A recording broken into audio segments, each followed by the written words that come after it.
குலதெய்வங்களுக்கு ஜெய், குலகுருவுக்கு ஜெய், ஜெகத்குருவுக்கு ஜெய், ஆதிகுருவுக்கு ஜெய், ஆன்மீக குருவுக்கு ஜெய். ஹரே கிருஷ்ணா. இன்றைய பதிவு தொடர் பிரச்சனையாக நீண்டு கொண்டே இருக்கும் இலங்கை மீனவர்களுக்கு உண்டான பதிவு. மத்திய மாநில அரசுகளின் திறனற்ற நிலையால் இது போன்ற அவல நிலை தொன்று தொட்டு தொடர்ந்து வருகிறது. தனது சொந்த பூமியை இழந்த பின்பும் அந்த பூமியை அனுபவிக்க முடியாமல் வாழ்கிறார்கள். இதற்கெல்லாம் காரணம் கடந்த கால காங்கிரஸ் அரசு முதல் காரணம், முக்கிய காரணம் என்பது உலகறிந்த விஷயம். தற்போதுள்ள மத்திய மாநில அரசுகளும் திறனற்ற முறையில் ஏன் இன்னும் செயல்பட வேண்டும்?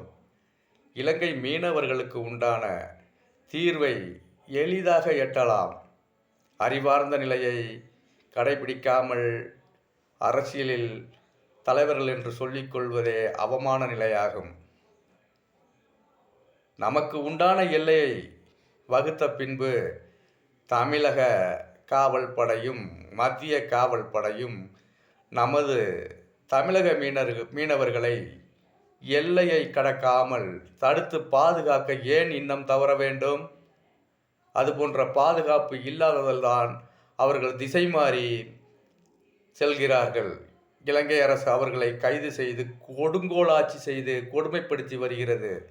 இதையெல்லாம் தடுக்க உடனே மத்திய மாநில அரசுகள் தங்களின் தமது எல்லைக்குள் தமது பாதுகாப்பு படைகளை 24 மணி நேரமும் கண்காணிப்பிற்கு அமர்த்தி மீனவர்களை எல்லை தாண்ட விடாமல் தடுத்தாலே இலங்கை அரசால் நமக்கு பிரச்சனைகள் வராது.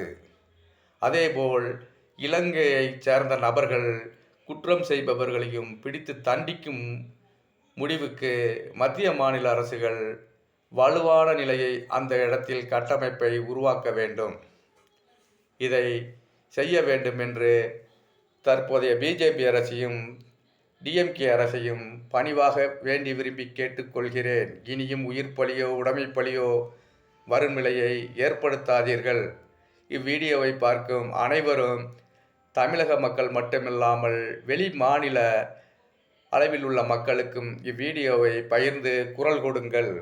ஹரே கிருஷ்ணா. இன்னும் மேலே விஷயத்தை பார்ப்போம். இன்றைக்கி டெல்லி முதலமைச்சர் அரவிந்த் கெஜ்ரிவால் அவரை உச்சநீதிமன்றம் பிணையில் விட்டுருக்காங்க.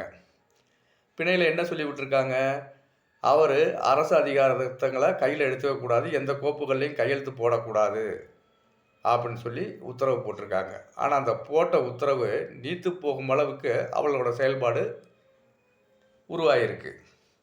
வேறு ஒரு நபரை முதலமைச்சராக தேர்வு செய்து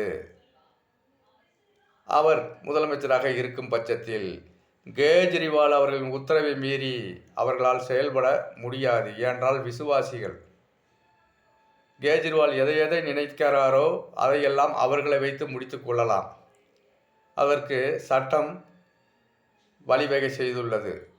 நீதிமன்றம் என்ன சொல்லி உத்தரவிட்டிருக்க வேண்டும்? இவர் கோப்புகளில் கையெழுத்திடக்கூடாது, அரசு நிகழ்ச்சிகளில் எல்லாம் பங்கு கொள்ளக்கூடாது என்ற உத்தரவு போட்டது வரவேற்கத்தக்க உத்தரவு என்றாலும் இப்போது அவர்கள் செய்யும் நிலைக்கு மாற்று உத்தரவு ஒன்றை பிறப்பிக்க வேண்டும். தற்போதைய டெல்லி முதல்வராக பொறுப்பேற்றுள்ளவர்கள் எந்த கோப்பில் கையெழுத்திட்டாலும் அந்த கோப்புகளை உச்சநீதிமன்ற தலைவர்களாக எங்கள் பார்வைக்கு வைத்த பின்பு நாங்கள் அனுமதி அளித்த பின்பே அந்த கோப்புகளை கையெழுத்திட வேண்டும் என்று மறு உத்தரவு பிறப்பித்தாக வேண்டும். அப்பொழுதுதான் போன முறை உச்சநீதிமன்றம் உத்தரவிட்டு கெஜ்ரிவாலுக்கு பிணை வழங்கியதற்கு அர்த்தம் இருக்கும். இல்லையால் எந்த அர்த்தமும் இல்லாமல் போய்விடும். பாரத மக்களே, நன்றாக கவனித்து பாருங்கள். நாம் 1000 காலங்கள் வாழப்போவதில்லை. எப்போது வேண்டுமானாலும் நமக்கு மரணம் என்ற நிகழ்வு நிகழலாம். இதையெல்லாம் உறுதிப்படுத்தி கொண்டு பிறந்து வாழும் கூட்டங்களை சிறப்புடன் வாழ்வதற்கு உண்டான வழிவகைகளை ஏற்படுத்தி செல்ல வேண்டும். இதற்கு உண்டான வழிவகைகளை மட்டும் தேர்வு செய்யுங்கள். ஏமாற்றி பிழைப்பது கேவலத்திலும் கேவலமான பிழைப்பு. குற்றத்தை தொட்டுக்கொண்டே ஆட்சி அதிகாரத்தில் இருப்பது மிகவும் கேவலமான நிலை. இதையெல்லாம் உணர்ந்து கொள்ளுங்கள். இந்த 2 விஷயத்தையும் கவனித்து பாருங்க. இந்திய மக்களே, பாரத மக்களே, பாரத திருநாடு என்பதை இந்தியா என்று மாற்றினோமோ அன்றிலிருந்து இந்தியா பாரத நாட்டிற்கு அழிவுதான். பாரதம் என்று அழைத்து பாருங்கள். அனைவரும் ஒருமித்த குரலில் பாரத தேசத்தார் நாங்கள் என்று உச்சரித்து பாருங்கள். இறைவனின் கருணை உங்களுக்கு பரிபூரணமாக கிட்டும்.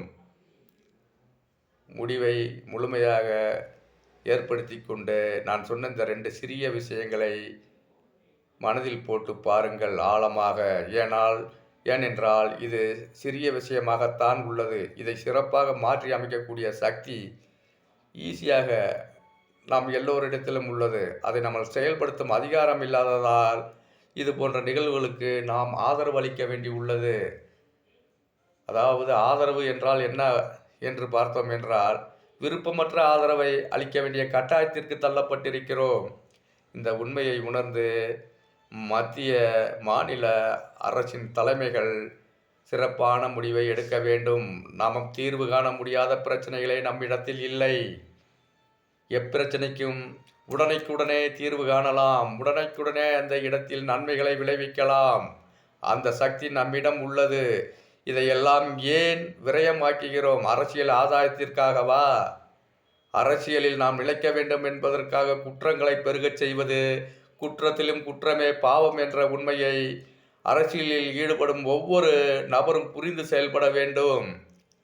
இன்று அரசியலில் சார்ந்து கொண்டு பிற குடும்பங்களையோ குடும்ப உறுப்பினர்களோ அழிக்க எண்ணும் அரசியல்வாதிகளின் குடும்பத்தில் இதுபோன்ற நிகழ்வுகள் வந்தால் என்ன செய்வீர்கள்? யோசித்து பாருங்கள். கேவலமான நிலையை என்றுமே தொட்டு வாழாதீர்கள். தமிழன் என்பவன் தரமானவன், மானம் உள்ளவன், அனைத்து உயிர்களையும் காக்கும் வல்லமை படைத்தவன். இந்த உண்மையை உணர்ந்து கொண்டு செயல்படுங்கள். ஹரே கிருஷ்ணா. ஆயுஷ்மான் பவ, கீர்த்திமான் பவ, ஜெய் பவ.